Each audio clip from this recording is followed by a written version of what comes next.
Ini ada yang terbaru, Al-Qassam ini menyerang, memberikan serangan rudal beruntun terhadap IDF di mana 19 personel IDF itu dilaporkan tewas di tempat.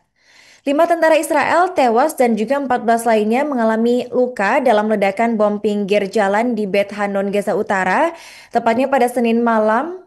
Hal itu juga diumumkan oleh militer Israel pada Selasa 8 Juli 2025 kemarin. Dan menurut penyelidikan awal oleh pasukan IDF dari Divisi Infanteri yang sedang berpatroli dan tidak berada di dalam kendaraan lapis baja ketika mereka terkena alat peledak tak lama setelah pukul 10 malam pada hari Senin. Dan selama upaya selanjutnya untuk mengevakuasi korban, itu pasukan dilaporkan mendapat tembakan di area tersebut. Pihak Brigade Al-Qassam, sayap militer Hamas, merinci bahwa peristiwa itu terjadi pada Senin malam ketika pejuang perlawanan meledakkan alat peledak di kendaraan lapis baja yang membawa tentara IDF. Mereka kemudian menargetkan lapisan baja dengan amunisi dengan rudal anti-tank yang saat sedang dipersiapkan di Beit Hanon.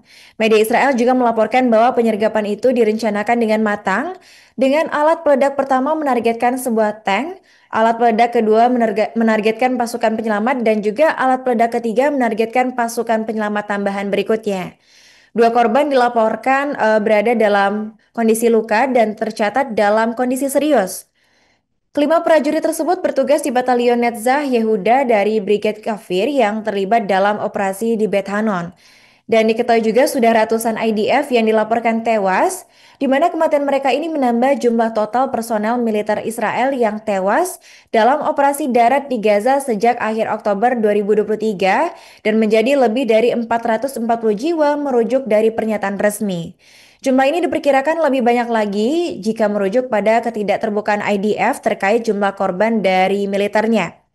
Dan di sisi lain, Perdana Menteri Benjamin Netanyahu menyesalkan bahwa eh, saat ia mengunjungi Washington untuk berunding dengan Presiden Amerika Serikat Donald Trump yang mendesak gencatan senjata dalam perang yang telah berlangsung lebih dari 21 bulan.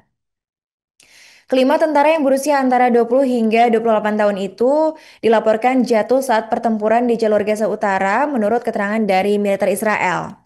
Dan Abu Ubaidah, juru bicara sayap bersenjata Hamas, itu bersumpah untuk memberikan kerugian lebih besar kepada pasukan Israel di Gaza. Dia juga memperingatkan terhadap kehadiran mereka yang berkelanjutan di wilayah tersebut, yang mana pernyataan itu muncul setelah operasi baru-baru ini di mana sebuah bom pinggir jalan diledakkan oleh Hamas dan mengakibatkan tewasnya 5 tentara Israel dan melukai belasan orang lainnya. Dia juga memperingatkan kepada pihak Israel tentang meningkatnya perang gesekan terhadap pasukan Israel. Download Tribun X sekarang, menghadirkan lokal menjadi Indonesia.